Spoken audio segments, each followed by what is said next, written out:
disrupted. Welcome to the Author Spotlight. On this episode, we're talking to Keven Albers and his book, Helcyon, the Ashen Knight. Thanks for being on the show. Well, thanks for having me. So, Keven, why don't you let us know why we should read your book? Well, why you should read my book? Well, I think it's I might be a bit biased here, but I think it's a good book. I think I think there's a lot of themes and a lot of elements in the book that relate to a wide swath of people, and it's not just a straight up fantasy novel. It's kind of meta a little bit. It's fantasy in theme as well as just being a straight up fantasy novel. So it's kind of got multiple layers to it, which I hope that when people read it, that they get those layers. And I think it's a fun adventure read as well. And yeah, like anyone from I would say 11 and up can read it. So, it's a 13-year-old boy named Bobby, right? That I read this book a little bit, listeners, Yeah. just so you know. So, I'm about halfway through now. So, a 13-year-old boy, this is a book that was written to him by his father, who was a Marine, and he passed away. But while he was away, like deployed, is that what you said? Call it deployed? Is it? Yeah. I When think he went so. off to war. Yeah. Or on to tour. Yeah. Yeah, Yes, exactly. thank you. So yeah, yeah, I guess that's good. I'll give the plot. Okay. Yeah, it's about 13-year-old boy whose father was a Marine deployed in Afghanistan. And while he was deployed, he was writing this novel for his son. It was a fantasy novel. And it was never finished. His father died. And the only thing he was left with basically was this unfinished manuscript of his father. And he gets pulled into that world, this unfinished fantasy world, and he gets teleported there where he kind of has to finish the story while dealing with the grief of losing his father, and to a certain extent feeling somewhat guilt and responsible for his father's death. So and in this world he finds that it's not a pleasant world at all. That it's perpetually under a cloud of ash and darkness, and it's ruled by a tyrant, an immortal knight called the Ashen Knight.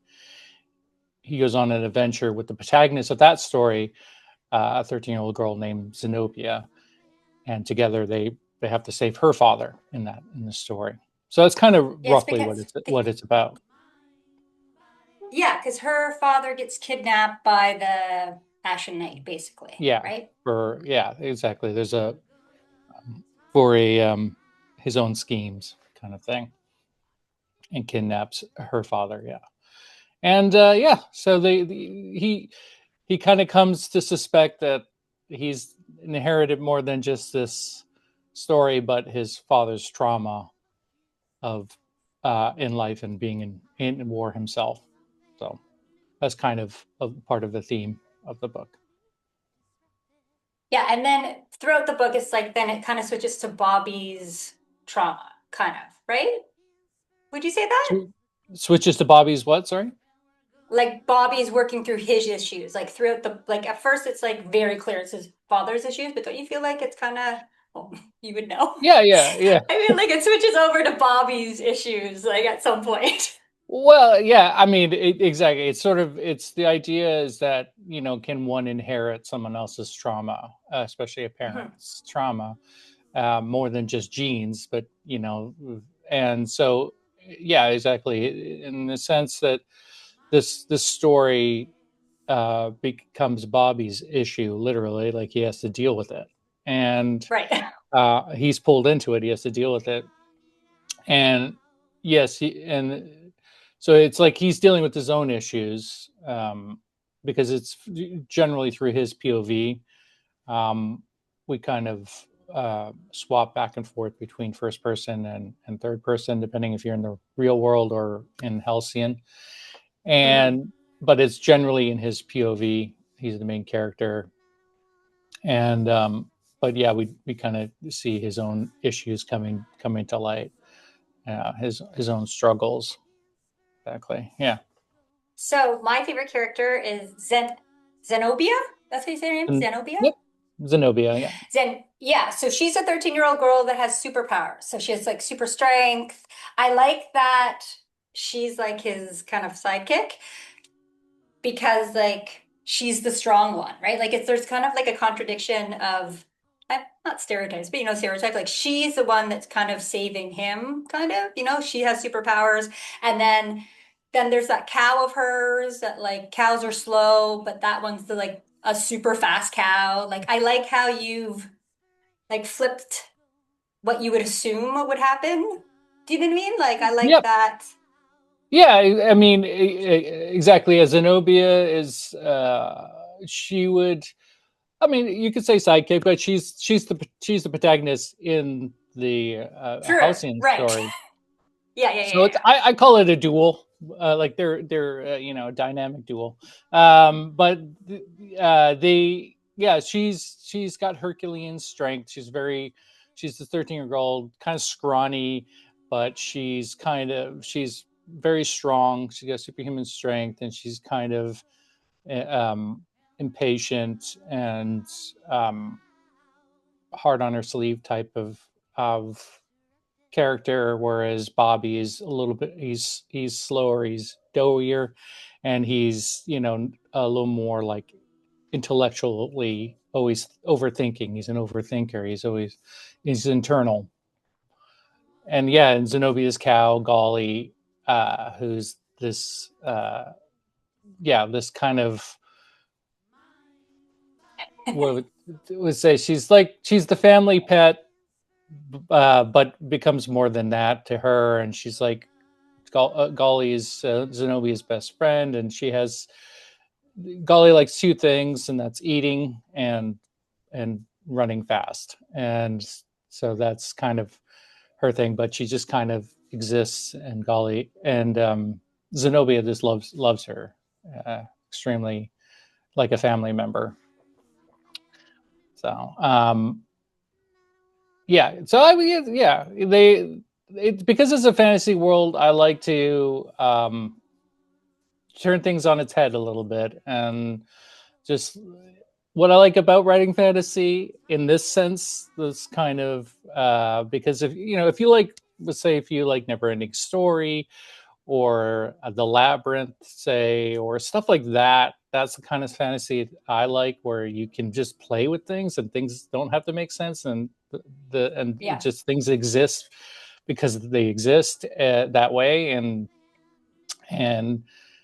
so which is what I like, as much as sure, knights and princesses and castles, but I like that kind of fantasy where it's just like, let's play, let's have fun, you have an imagination, let's do stuff. So Golly being like almost like a train speed wise, and just like a that they cart around on, Yeah. or mystical beasts and stuff like that. That's the kind of stuff I like, um, and just things exist because you write them into existence. And being that it's sort of this fantasy within a fantasy, it's a book within a book.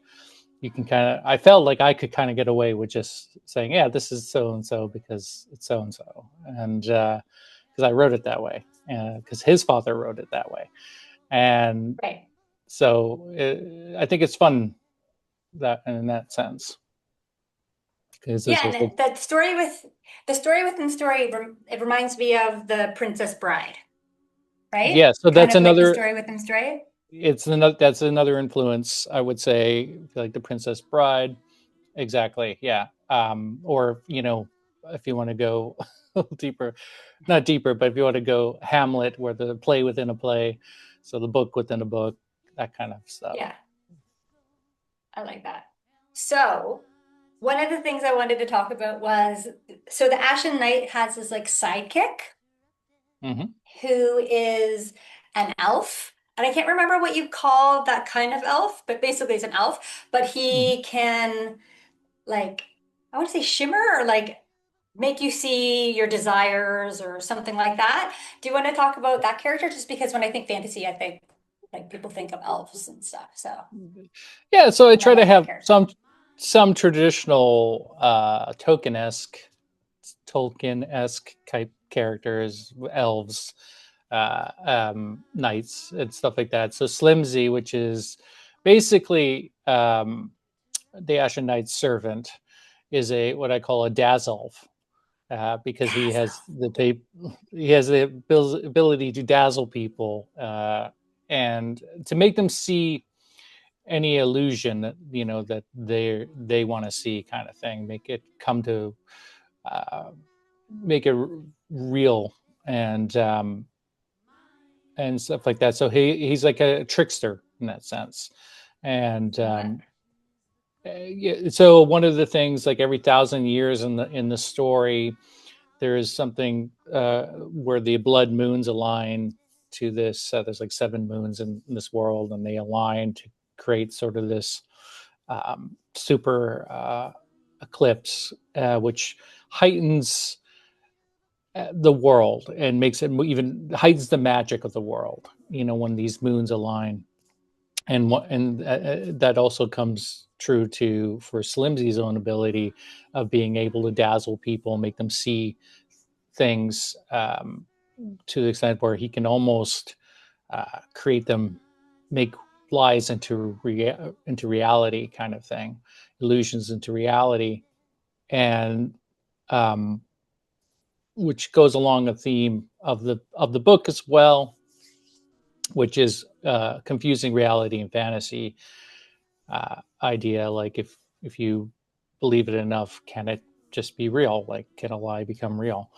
And um, like how subjective or objective is truth?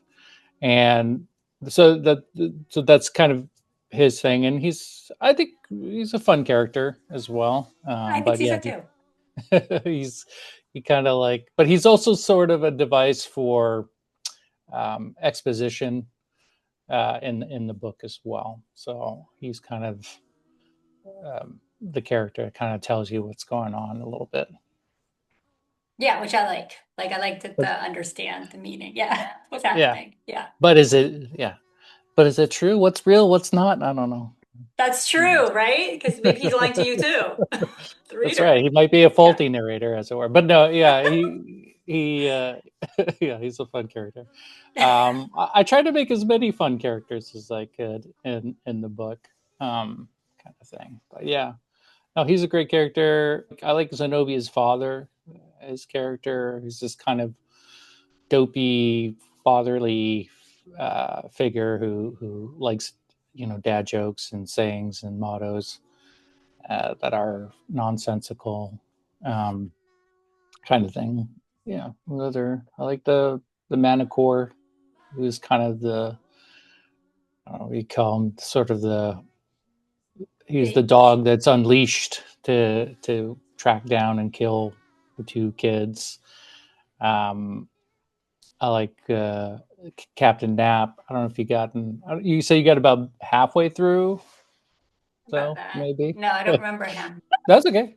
Captain Nap is another fun character who's this captain on a ship, um, who the ship is kind of is a bit the ship itself is Oh sentient. no, I do know him. Yep, I do know Captain Nap. Yep, no, I know him because they need to take him to get there.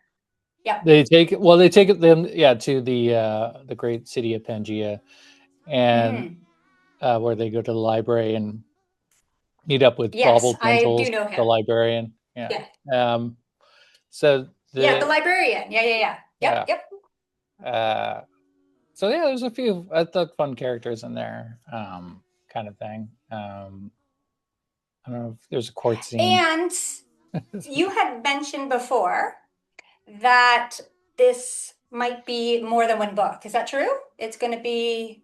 Maybe a The trilogy? intention, that's right. So the intention is to make it three books, a trilogy. This is the first of the three. Um, and then I don't know if this is of interest, but I was thinking of making the second book a science fiction genre instead of a Yeah, fantasy I think genre. that's cool. Switch it up. Just to really throw wrenches into tradition of things. But just because to follow the theme, again, I don't know if this is of interest to anyone, but the overall book of the three books would follow sort of the theme that the first book is about living in the past a Hmm. little bit. That's why it's called Helcyon, which is a play on Helcyon with an A, meaning kind of Halcyon days, meaning calmer days of the past. The book one would be kind of like living in the past. Book two would, which is about anger, actually. Sorry.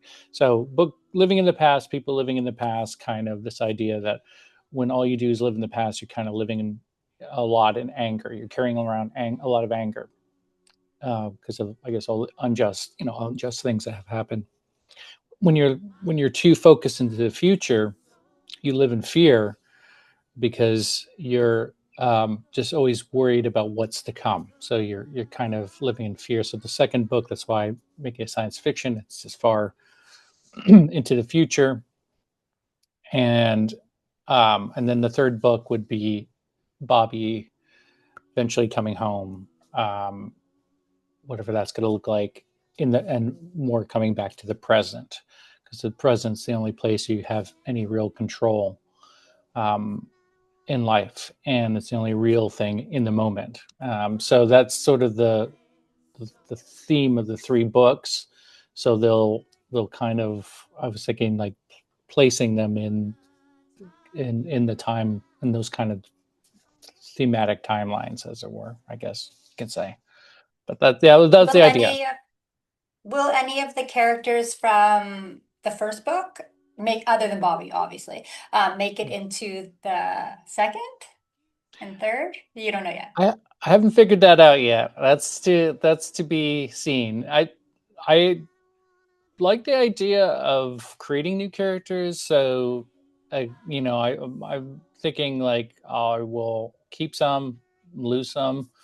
But I think like right now, I'm just thinking the second book might be Bobby dealing with losing Zenobia. So it might carry Zenobia over, but only to he can't hold on to her kind of idea. And so that's sort of a thought I was having right now and kind of thing because Bobby, he can, he kind of can, he learns as you're going through the book, he kind of learns how that he has influence over the world. Because he becomes kind of the author. Essentially, he Right. becomes the author of the world, and he has influence over it, and um, that will obviously carry over into the second book. Becomes kind of like a deity. He's kind of referenced through the book as a deity. There's like the son Right, of obviously. the Lord, yeah, the son of the Lord Porter, which is his father, essentially. Yeah. Um, but uh, as that world learns, their god is dead. So kind of idea. But Right. and so there's a new god that comes in, which is Right. which is Bobby. So that he kind of will take on more of that role in the second book of being this kind of ruler in a sense. And what kind Right. of ruler does he become? This is the Exactly. thought. No. I like that. What kind of So, ruler does a 13-year-old boy become make, of a world? I guess we'll find Yeah. out. In science fiction too. In a science Da-da-da. fiction land setting. Yeah, exactly. Darth Vader or something. Yeah. So this book you mentioned before, like the age group. So it's basically it's not marketed as YA because it's for everybody, but you kind of alluded to it. So we have a lot of listeners that are listening also for their children. So Mhm. this book. There's nothing in it that like a 10-year-old couldn't like read or anything. It's Yeah, there it's open for I everyone. I think it's open for everyone. I do use some $3 words in there that might mean taking a dictionary to look up, which I'm okay with. I think that's great. If people, I personally always come across words that I'm like, oh, what does that mean? I love looking it up. I like discovering words in books myself, so I kind of wanted to do the same. I guess the goal is not to keep taking people out of the book, but I think part of books for me that I like is this discovery of words and language and just turn of phrases. That's part of what I love about reading, the poetry of prose, as it were. And not to say that I've mastered that, but or anything come close to it. But I try to do something similar, and so in that regard, yeah, it's not a picture book vocabulary. It definitely has a more of a literary vocabulary. But I do think, But it's good. no, I was gonna Sorry. say, but I do think like kids are smart enough and they can figure these things out. And there's Google. But as far as content itself, like meaning like salacious Yeah, like dark or dark romantasy is a huge thing right now, but that is not something you want to give your like 11-year-old. that is not something I Um, want to write myself. So not right. to It's not nothing like that. nothing Yeah, against. I mean, the dark fantasy is just fine. something I'm not interested in. But yeah, no, it's there's like some dark moments, but it's more kind of like war, more kind of like more like sort of reflection of violence in Hmm. particular moments. Not necessarily like the whole book is not violent or gory, but there are moments where because of his father being in the war, it kind of that bleeds into his writing, and so and his own confliction about what war does to people. And so there is a section that I do kind of get slightly graphic, just to depict sort of the uncomfortableness of like violence, as it were. But um, but it's I wouldn't say it's anything too inappropriate for someone younger than 11, 13 years old. I mean, especially, I don't know, these days I feel like, I would just say, no, honestly, these days, I'm sure that the children watch on television things that are way more yeah, violent. Like some of the things I watch and it's supposed to be for kids, I'm like, oh my God, yeah, it's what is this? definitely, I definitely Yeah, don't go gratuitous with it, but there, yeah. there's violent things that happen in the book. And there are monsters, and there Hmm. But it's action in normal. that regard. But there's nothing, and as far as like, yes, Bobby's character becomes smitten with Zenobia, and and desires, maybe he desires kind of to be close to her and kind of even get a slight peck on the cheek or lips from her. But nothing, there's no real like Sex scene. Yeah. sex scenes or romance or anything like Right. that Right.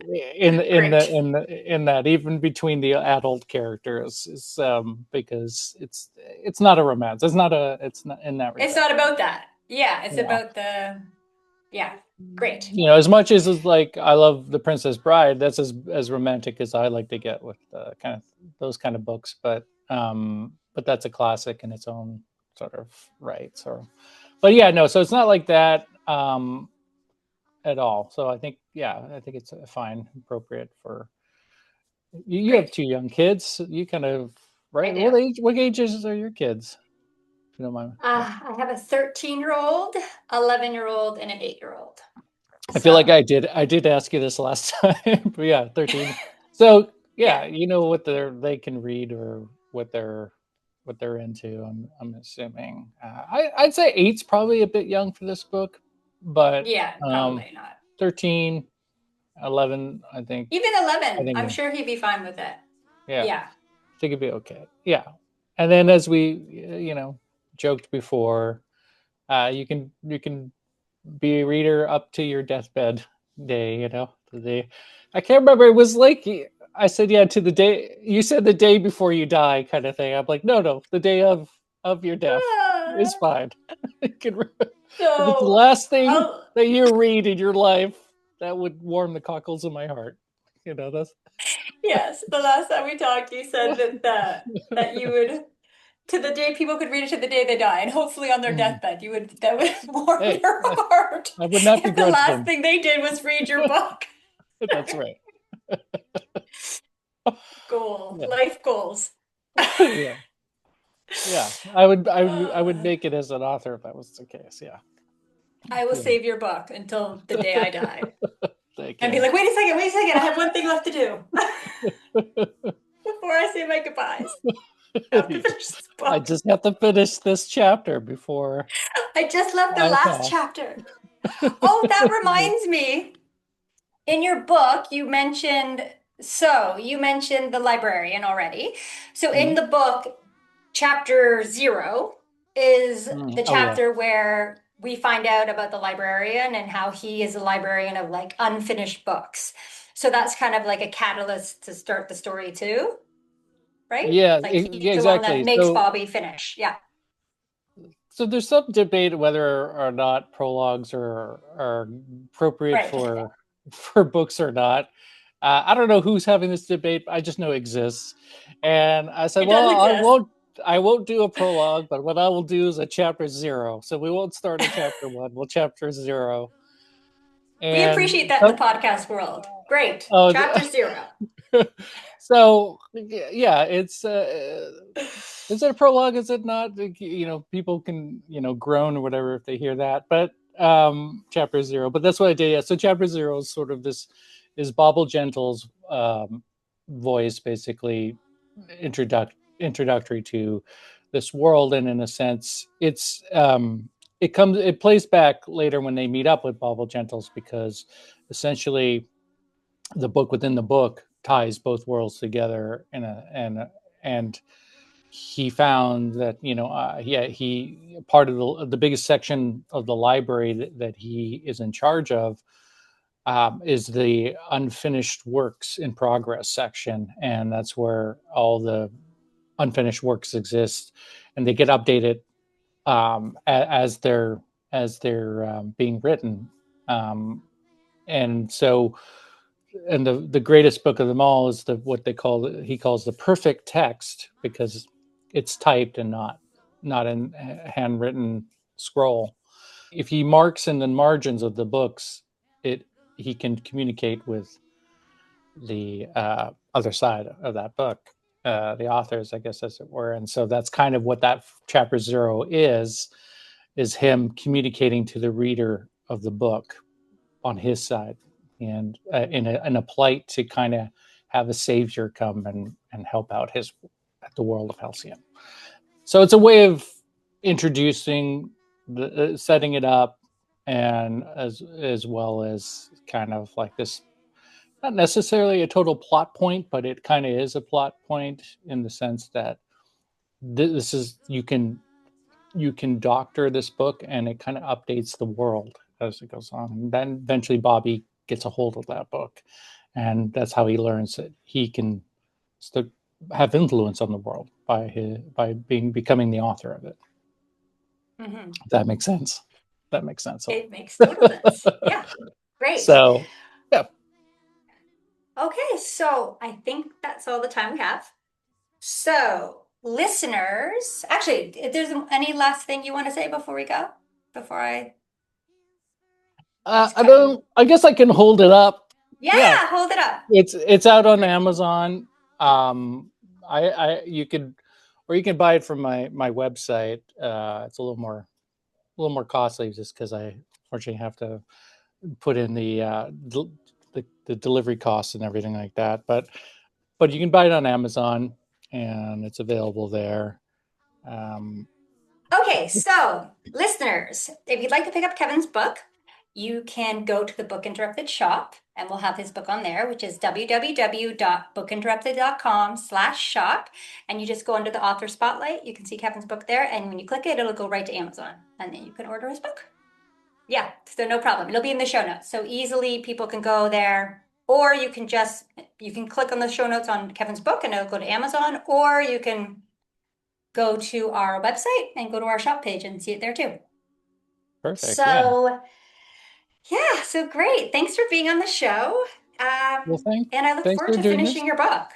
Yeah. Yeah, Well, it's great. thanks for having me, and thanks for spotlighting me, and I appreciate it very much. Great. And I will definitely save the last chapter of this book for when it's over. Just It's don't over. just get to the last chapter and then hold that until The you're at your last desk. page. The It'll last be page.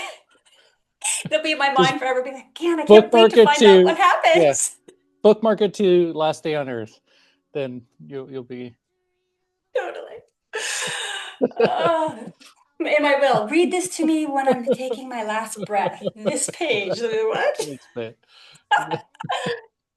Okay, Not thanks. realizing that then I have 2 other books after that. That's all. Oh yeah, that's true. No, I'm gonna have to. So fine. When you come up with the second book, I'll read that one and leave the last page until the third book. I'll read that one to the last page. There you go. Perfect. All right, thanks for coming on. Thanks so much for having me. If you've enjoyed these video highlights, listen to the full episode on our YouTube channel or wherever you get your podcasts. Remember to like and subscribe and ring that bell to be notified when new episodes are published. Find out more by going to www.bookinterrupted.com. And we're gonna talk it out on Book Interrupted.